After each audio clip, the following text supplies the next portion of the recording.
Hey guys, welcome back to another polygel nail design set.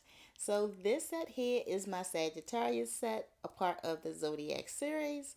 For me, this set was not about the design of the polygel, but more so of the accessories. And that is why I like this set, because the blue and gold, it just did it for me. But now I want to do something a little different for this video. I want to answer my most asked questions. So this video is a little longer. The application process is just playing itself out. And for this voiceover, I'm just going to answer my most asked questions. So we're going to go ahead and get started with my lamp. Here's my lamp. It's a rectangle lamp. Got it from AliExpress. I believe it was like $22 at the time I purchased it. It is a Sunmate 60, 300 or 320. It's either 300 or 320 watt lamp. Now it is a UV LED lamp. Let me say that again, a UV LED lamp. Someone chewed me out in the comments about that. I just called it a UV, and it was like, no, I just called it a LED, and it was like, well, you should really try UV and whatever. Right? I don't want to get into that, but okay, a UV LED lamp. Here, I want to show you guys my lamp sit on the left side of my desk. So when I'm working, I work up close, do my set, go to the left and cure. So when my hand removes out of that video like that, that is me going to my lamp to cure. Okay, another question I get is, why do I use pillow base coat versus regular base coat? One obvious is because I'm able to peel it off. But when I first started, I didn't use the peel off base coat, and I just did not like to file my nails and will file the thickness away and then soak, scrape, and repeat that process. I Even when I first started, this always started out as a hobby for me, and so I don't do my nails to wear for 2 weeks and then go back and do an infill. I like to do them for the fun of it, and so being able to pop them off just made more sense for me, and so that is why I use a peel off base coat. Um, Another question that I get is, why do I use forms versus tips? Or the question I'm always asked is, why I don't never use tips. Reason being is because my two fingers in the middle, that ring finger and middle finger, they grow upwards. My pointer finger grows a little bit downwards, and then my pinky finger grows straight out. And so all of my nail beds are different, not to mention they are all different lengths. And so using the forms, I'm able to customize them. That way at the end, all my nails look somewhat similar. Versus using the tips, whichever direction my nails grow or face is the way that the nail is going to look when it's finished. And I don't like that. I like to be able to kind of change it up and make it all look cute, I guess. Okay. Another question is, what size brush do I use? Here I'm using, okay, this pink one is a size 14. For the past year, I've been using the size 12, which is the purple brush, but the hair started to fray on that one, so I kind of jumped into the size 14. But I typically like to use a 12 or a size 14 brush. I like the bigger brush. Those little ones that come in those kits, they too small for me. And so it's size 12 or size 14. I do get these brushes from Amazon.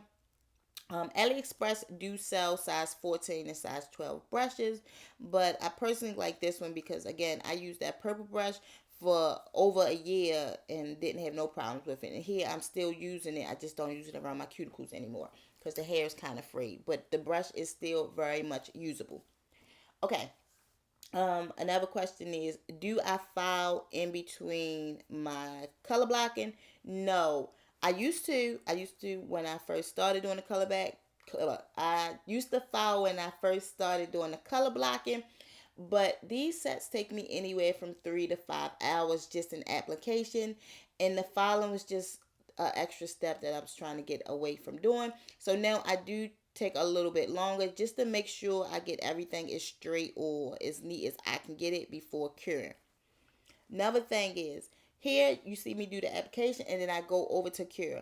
I'm not actually curing at that exact moment, so I'm double checking my nails. I'll scope what I scoped out on camera, and then I'll pull it back and just give it a good once over to make sure I like how everything look, and then I'll cure. Here, real quick, I wanted to explain this before I get into the next question. There, I like to squeeze my polygel from the back, push all that polygel up to the front. This prevents the polygel tube from bursting in the back, and it also pushes that air bubble that's in the center to the front.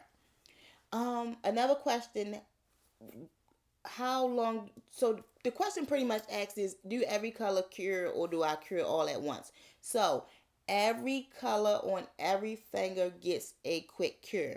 So for instance, I did the new color on the pointer finger, that got a cure. The middle finger, cure. Ring finger, cure. Pinky, cure. They all get anywhere between 8 to 10 seconds.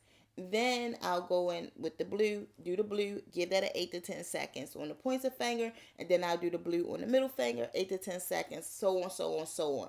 So every color on every finger get a quick cure. By the time it's all done, for the most part, everything is cured for the most part, and that's just how everything get its final cure. Everything get a quick cure. Next question is, why do I prefer polygel over acrylic? The thing is, I really don't. I never actually used acrylic. No, I'm wrong, okay? I used acrylic once or twice, not to actually do a set, but just doing like a little practice. And so it's not that I prefer one over the other. I just only know how to use polygel. When I first started, I got a little polygel kit and I fell in love with it. And so there was really no need for me to try acrylic because I was in love with the polygel. But if I have to give an answer that everybody else give, polygel don't have a smell versus the acrylic smell. But I personally prefer the polygel, and I'm gonna always recommend the polygel. Not because I have a bad experience with acrylics, just because I don't know anything about acrylic. All right. Let's see. Another question is, why do I only record this pointer finger? So I don't. I record my pointer finger and the middle finger. I do not record the ring and the pinky unless the design is different. So let's say maybe if I'm sculpting out a basic nail on a ring finger, then I'll record that. But for the most part, every finger is getting the same design. And so there's no need for me to waste storage and waste time by recording the same steps over and over again. Now, I typically only show the ring finger is because I feel like I kind of stay a little more in frame when recording when I do that pointer finger versus the middle finger, but or any other finger. And so that is why I only record the one finger. Let's see. Another question is, why do I mix different brand polygels?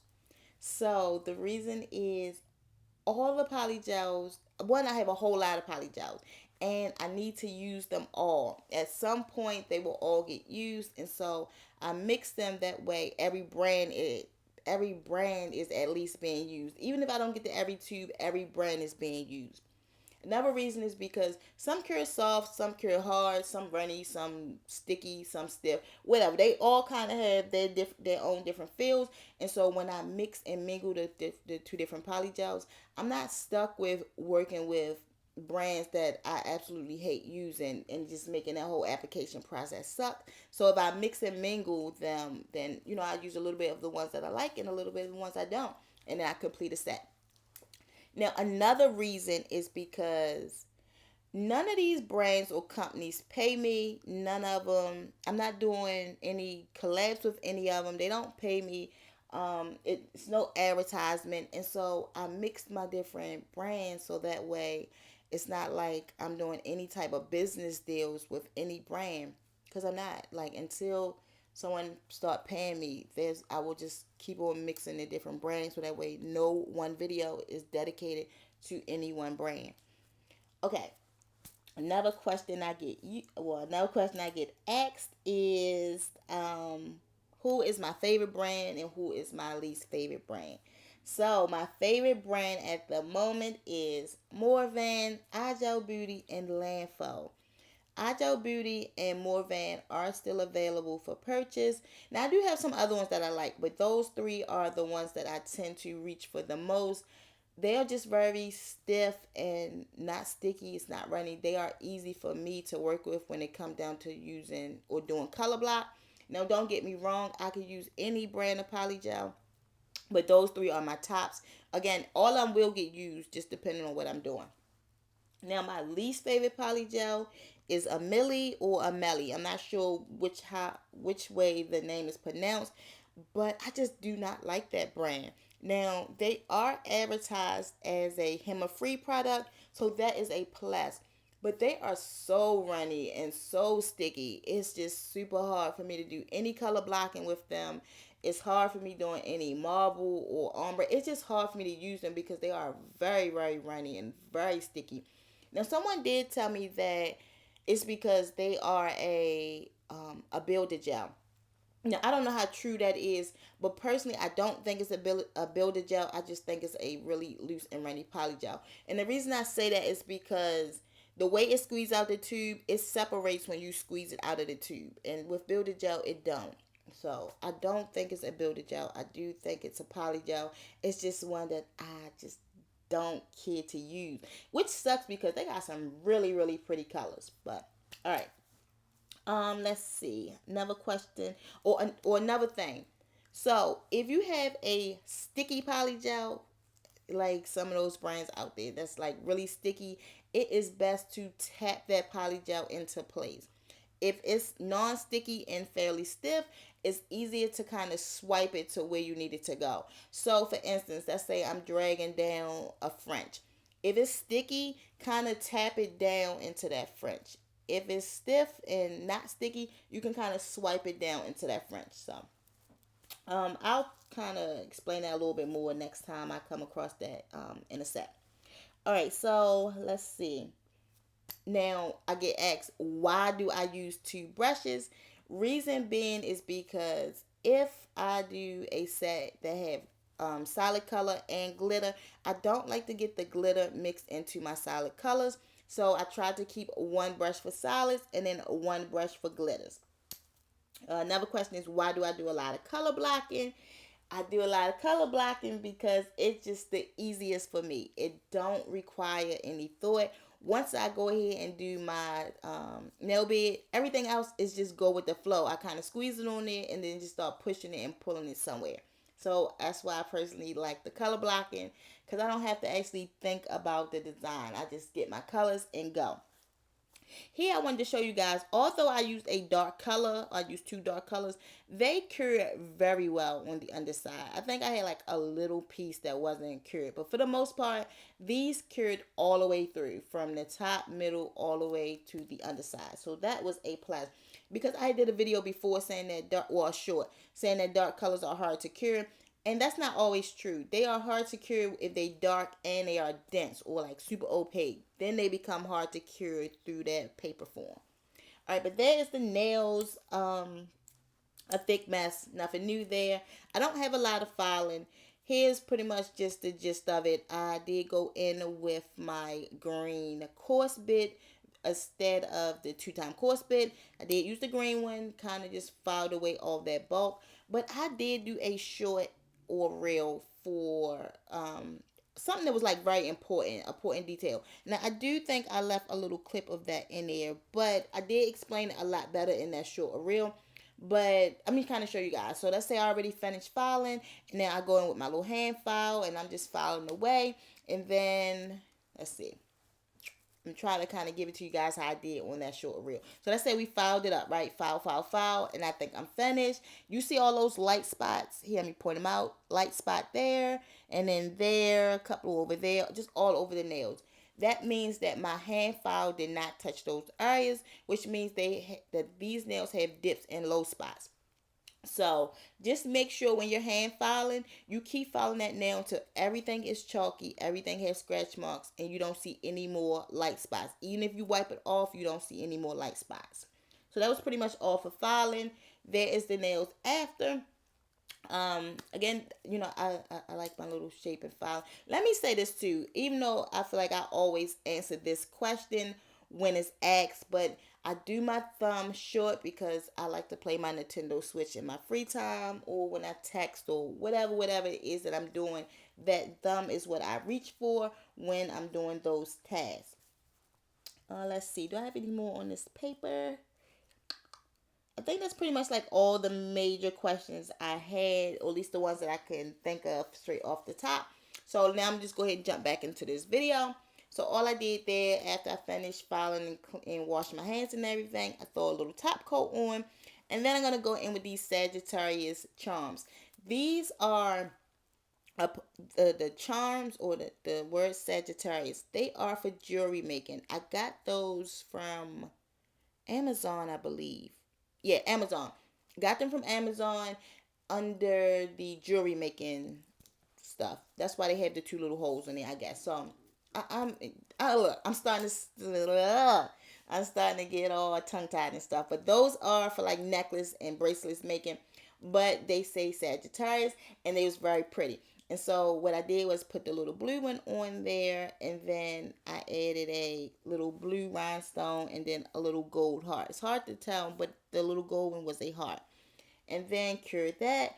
Now for the for the middle finger, I went in with the gold one. For me, when I kind of show you guys the finished product and I'm turning my hand and stuff, it always seems like something is upside down. So that's why I went with two of them for this set. So that way, if my hand is straight out, you can kind of see the word Sagittarius the right way. And if my hand is closed, you can also read the word Sagittarius in the right direction. So that's all that was when I did that. But it worked out perfectly because that blue and gold just went together so well. Then I went ahead and put another one of these little blue rhinestones. Now, these, I'm not rhinestones, but charms. These little blue ones I got from AliExpress. They are advertised under Candy Charms, a part of the sew section. Like when you sew charms or bling or whatever onto clothing, that's what those are for. Wipe off the little extra top coat down the sides. Gave that a cure. Now for the pointer finger and the pinky finger, I went in with these double hearts. These also were a part of, okay, they came from AliExpress, but they also was a part of the I forgot what I was saying there. All right, the video jumped anyway. Here, this is a Sagittarius sign, and you can see I have a little hole on it. That too is a part of jewelry making. And then I have this. So what I did was I took and opened up the little link on that. This is how I made my little charm. And then I took this Sagittarius logo and kind of put it in that little loop. What is that? The little yeah, the little loop. Something like that. I pretty much just stuck it through that little hole and clamped it in tight. Because now I'm doing a lot of talking and I'm just like starting to get tongue tied all over the place. But I got it on there. It was a struggle getting that thing on there, but I got it on there, tightened it up. And that was just how I made that little charm on that thumb. It didn't come like that. I just thought it was cute. Plus, I never was able to use the zodiac symbols because they had that big dumb hole in there and I didn't know what to do with it. And so it worked out perfectly here. This here, I already put the top coat on there and put those on. Now I'm just going in with a little bit of rhinestone glue. And then, I already cured it. So the rhinestone glue is over top of the dry cured top coat. Put that little sign on there. Gave that a cure. And then that little thumb, of course, was my favorite. I love dangle charms. I love the sound of jewelry or charms clanking. And so that thumb was definitely my favorite. Here, I just took a little top coat, put it on a paper towel, and I'm going to take some rhinestones. I believe these was like a size 4. And I believe the color for them was Capri. I took and dipped it in the little top coat and then covered up the holes. Again, a lot of the charms I used on here was for like jewelry making, and they did have holes in it. And so I just took some rhinestones with a little bit of top coat and kind of covered those holes up. And I did that on all of the charms that had holes in them. And here's the nails all finished. I love this set. Well, I love the charms and the gold and the blue. Just, I love that about that. The set itself was okay. I'm not going to say I didn't like it. I just love the outcome of it. And then, of course, that little thumb, I was just dangling that thing all over the place. But thank you guys for taking out the time to watch these videos. I definitely love and appreciate you guys for that. I truly do. I thank you guys for your love and support. Thank you, thank you, thank you so much. The video is coming to an end. And so any other questions you guys have, please feel free to leave them and I will address them as soon as possible. But happy holidays to you guys. Merry Christmas, Happy New Year's, and I'll talk to you in the next one. Bye.